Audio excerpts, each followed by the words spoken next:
Unknown Romper Room facts were revealed by a former cast member. It wasn't an educational show. Toy sales were involved. Children advertised live on TV for free. Hosts had secret signals for crying kids on camera. Some cities ran alternative versions without safety rules, and the magic mirror was fake by the end. $1 million business empire was tightly controlled by the woman who trained every host. But when the truth emerged, everything fell apart. She didn't build a classroom. It was more disturbing that in 1953, Nancy Klaster watched Baltimore kindergartners struggle with traditional classroom learning.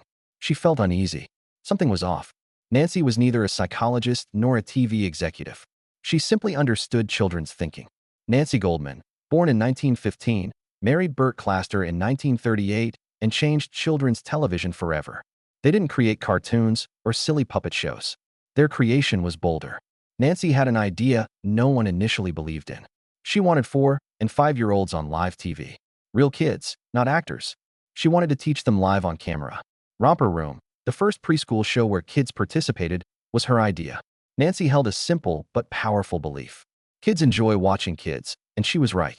Other networks predicted failure. They thought kids couldn't focus for 30 to 60 minutes, but Nancy proved them wrong. Her idea took off. Romper Room aired in 25 nations. Families in the UK, Japan, Brazil, and Australia watched similar children. What was happening behind the scenes was unknown. Despite appearances, the TV classroom was a well-run business. Every local Romper Room station had strict rules. Nancy personally trained all hosts. Each Miss something. Miss Nancy, Miss Sally, Miss Fran had to be a certified teacher. No exceptions. Nancy personally shaped hundreds of these women into perfect children's show hosts from 1953 to 1983. She provided scripts, behavior rules, and speech patterns. To broadcast Romper Room, a station had to buy the whole package. This included merchandise, ads, and the smiling Jack-in-the-Box logo. Romper Room was in 150 cities at its peak. Millionaire Nancy and Bert Klaster retired in 1975. They discovered something unique. Companies paid exorbitant amounts to reach preschoolers. No other network tried. Baltimore's BLTV was more than a studio for the original show. A living child behavior lab. Nancy invented Do Be and Don't Be. Big Bumblebee Mr. Doobie taught kids good manners. Mr. Donby demonstrated error. This was big in the 1950s, but it seems simple now. Back then, most child discipline was punishment. Nancy's method was positive reinforcement. The most surprising part was her lack of psychology training. She observed children to find what worked. Child experts studied the Doobie system due to its popularity. The studio became an unplanned research center. Kids got buzzing Doobie balloons when released. It made lessons memorable and fun. Live TV with real kids isn't cartoony. No scripts for kids. The chaos began there. She wanted children to switch groups every 2 months. When filming 4- or 5-year-olds, anything could happen. Some cried, ran off camera, or stared at the lights. Show wasn't polished, real and raw. That made it special, but a nightmare for producers. The Baltimore waiting list was so long by 1959 that TV critic John Crosby joked that some kids wouldn't get on until they were 40. That wasn't a joke. It happened. Parents put their babies on the waiting list before birth. After Edna Anderson Taylor left KSL TV, over 3 years of families waited their turn. If they were comfortable on camera, some kids returned. Most got 1 or 2 weeks before being replaced. It survived because new kids, chaos, and surprises arrived every week. Few knew how strict the casting process was. Romper Room isn't for all kids. Children underwent mental health evaluations before acceptance. These exams were serious. Producers wanted to know if a child could handle bright studio lights, separation from parents, and thousands of strangers watching them on screen. Shy or hyper kids, or those who couldn't follow directions, were rejected. Many were turned away for being too energetic. The show wanted calm, focused, camera-ready kids. The producers wanted a certain kind of child, even though they never said so. It was based on 1950s discipline and control, and not just for kids. Even harder was hosting Romper Rooms. Teacher certification was required for all hosts. That was simple. They also took personality tests. Miss Fran from Wichita was chosen from 800 applicants. She was interviewed 4 times. The producers wanted someone who felt warm and in control while pretending to teach an invisible classroom. She managed naughty kids, delivered ad lines naturally, and kept everyone calm and happy. Selected candidates flew to Baltimore. They trained with Nancy Klaster for 2 weeks. They learned the show's structure, language, and rhythm. Anyone who didn't meet those standards was sent home. Despite all this control, the show varied greatly by location. Romper Room was multi-show. It was many. Some stations, like LA and New York, made their own versions with different hosts and kids. Others closely followed Nancy's format. One San Antonio station translated scripts into Spanish. Moving from city to city meant watching a different Romper Room for many families. It confused viewers, especially parents who thought it was the same. The name didn't change, but the experience didn't warn against franchising. It widens intermittently. The magic mirror was a highlight of the show. Hosts held mirror frames and said the famous rhyme daily. Romper, bumper, stomper, boo. Magic mirror, did all my friends have fun playing today? She then named real kids. People didn't realize how much work went into that moment. The host read hundreds of letters from children nationwide before each show. Parents would write their kids' names hoping for one mention. The host had to recall dozens of names and pronounce them clearly. Losing a name broke a child's heart. Some hosts used memory tricks to keep up. It went beyond cute. Was pressure. Millions of young viewers felt intense emotional pressure. Romper Room was the most popular children's show on TV by 1965, but it didn't work like most.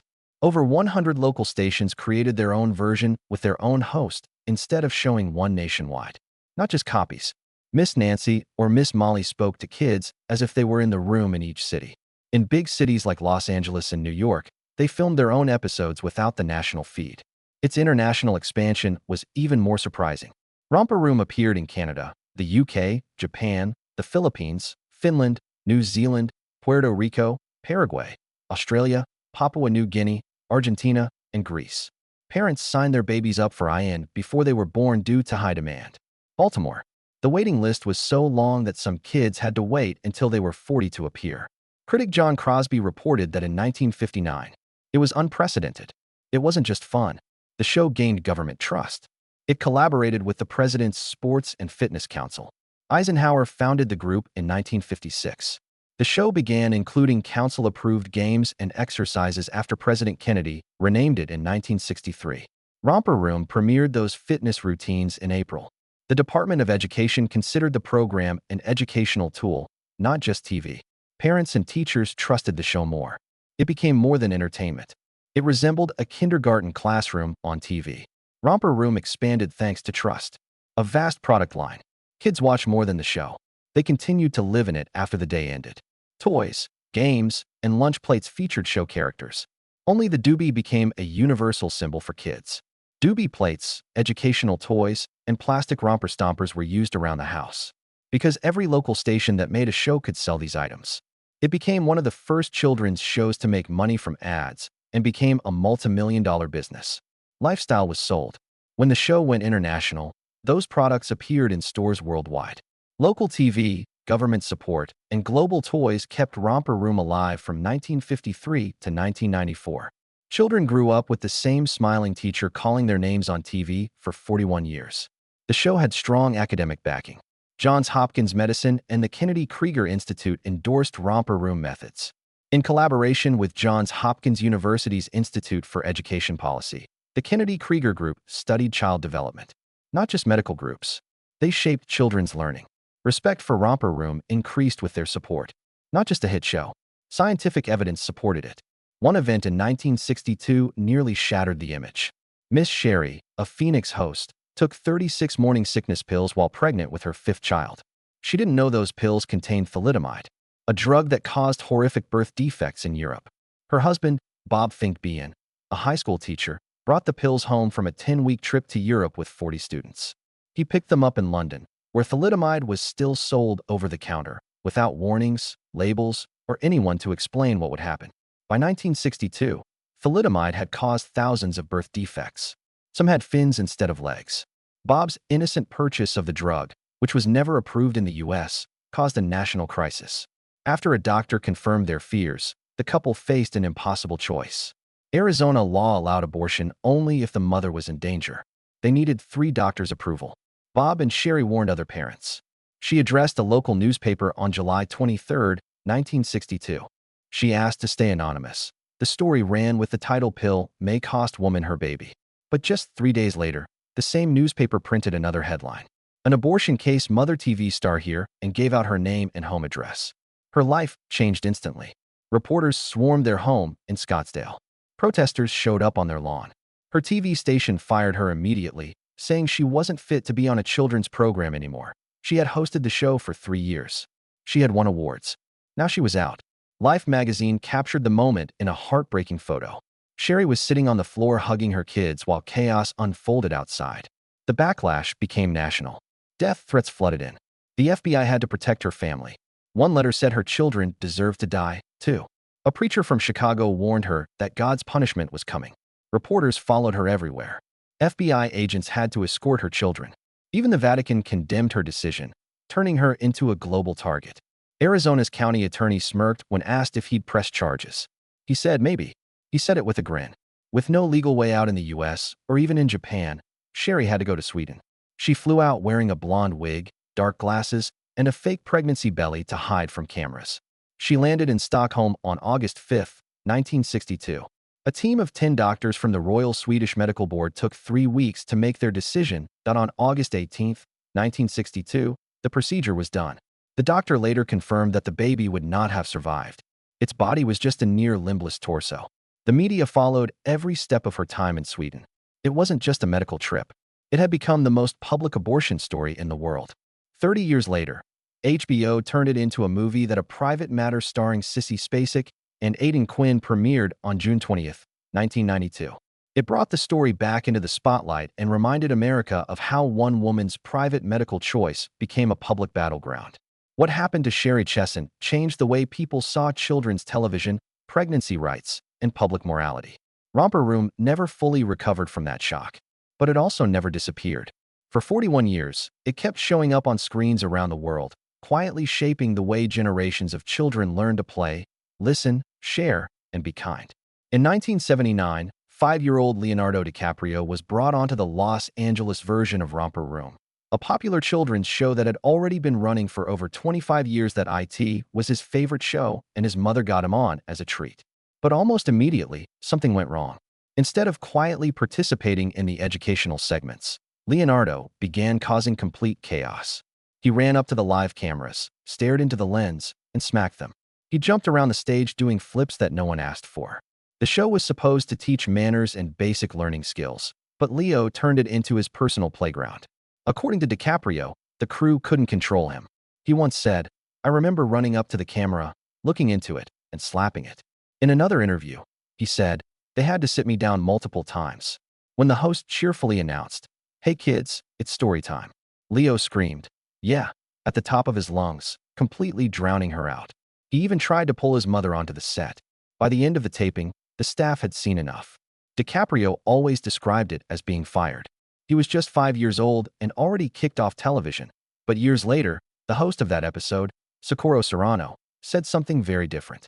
She told PBS in 2013 that the show never removed children.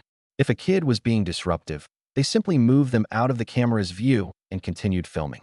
She specifically brought up Leonardo's story to say the firing never happened, according to her.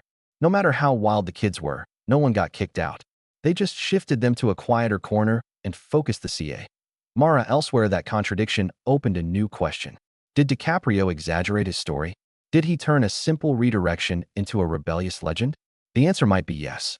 When he appeared on The Late Show with David Letterman in 1995, he said he was fired, but never mentioned being physically removed. A People magazine piece in 1998 said he was booted off the set, but that seems to be more interpretation than fact. He never actually said the words, "I was kicked off." It's possible that the real story was just a chaotic little boy being gently sidelined by a host trained to deal with wild 4- and 5-year-olds. But by the time DiCaprio became famous in the 1990s, the story had become Hollywood folklore that there's a reason it stuck. The producers of Romper Room had special procedures in place just for moments like this. Kids misbehaving on live TV wasn't rare. There were backup plans, emergency signals, and tricks that hosts used to handle everything without cutting to commercial. One host remembered a meltdown in 1977 when a boy named Billy started crying during the Pledge of Allegiance and refused to continue. There were no commercials to escape to. The host had to fill the dead air while trying to calm him down. Live with no script. That pressure was intense. Camera operators learned secret hand signals so the host could tell them to shift focus away from kids who were about to lose it. Psychologists were even on standby watching from behind the cameras. These were trained professionals who could step in if a child broke down or couldn't handle the pressure of being filmed. The lights, the strangers, the constant directions. It was too much for many young kids. Even the best-behaved ones had off days. But Leo wasn't just an off-day kid. His behavior was so memorable that even decades later, the host still remembered it clearly. That alone says a lot. And Leo wasn't the only wild card. The show had to deal with all sorts of awkward moments. Preschool crushes, for instance, were a constant headache. Sometimes 4- and 5-year-olds would form attachments to each other and then refuse to participate in group activities unless they were next to their boyfriend or girlfriend, that if the other child talked to someone else, they'd cry or sulk or misbehave. It was sweet, but it made live broadcasting incredibly tricky. One small crush could ruin a whole segment. That chaos was hidden from the public. But behind the scenes, things got even messier. In 1971, Action for Children's Television launched an investigation and found that nearly half the show was designed to push toys hosts were trained to sell without looking like they were selling. They'd say things like, "You may now enjoy your Tropicana orange juice from Pleasant Hill Dairy during prayer time." The toys they used weren't just props.